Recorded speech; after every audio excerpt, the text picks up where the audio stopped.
Hello golfers. During the recently completed 2020 PGA Championship, Nick Faldo had the opportunity to interview Bryson DeChambeau and ask where he gets his phenomenal extra power as of the last few months from. He's probably as fascinated as the rest of us are. So this little video clip was posted all over social media and I've inserted it here. And then in the video, Bryson describes two specific movements that he's making. And I will discuss the anatomy, neuroanatomy, and motor control aspects of these two movements. And then you be the judge.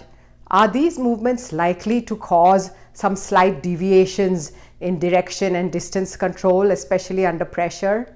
Where does it come from? It comes from the lats. So a lot, you can see when I'm pulling down, so I'm pulling the club as hard down as I possibly can. So I pull up and I pull down, and then I pull back and away. And that's kind of what I've done to create speed.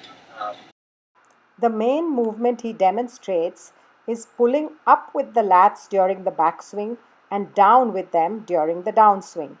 The role of the latissimus dorsi muscle is to adduct the shoulder or bring the upper arm close to the body and internally rotate it. Stretching the lats during the backswing, think Matt Wolff, will certainly produce greater force during the downswing.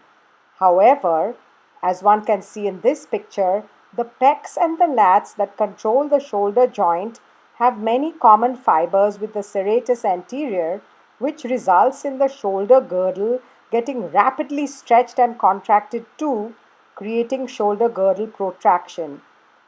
This forward motion of the upper torso might result in an out of sequence shoulder before pelvis rotation of the torso.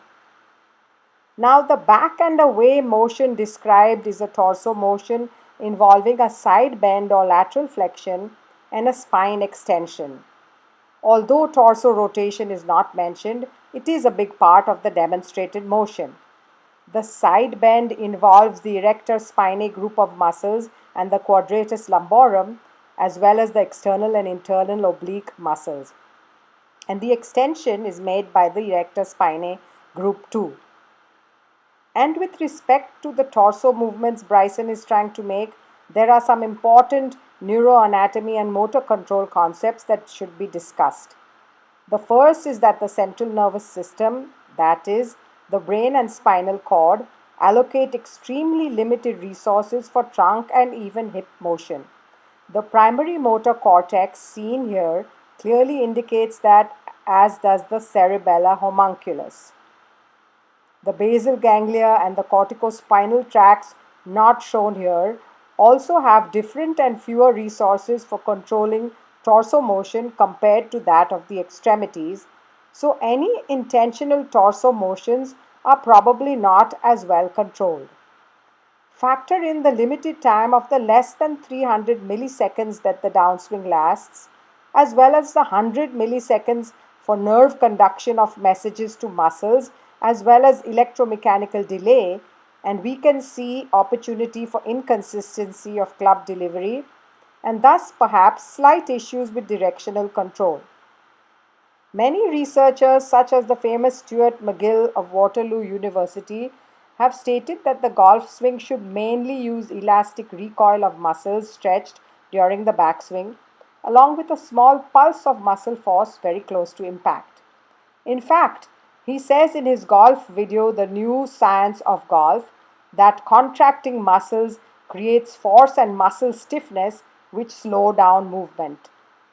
What that means is that only the speed aspects of Bryson's swing might actually help create his speed, while at the same time trying to use force during most of the downswing is concerning from an accuracy perspective. Another issue is the focus on specific body parts during the downswing. We are told that an external focus of attention on something outside the body is far more conducive to effective movement than an internal focus. All these discussed ideas imply that there really should be no intentional body part thoughts during the downswing if golfers wish to have less of a detrimental variability at impact.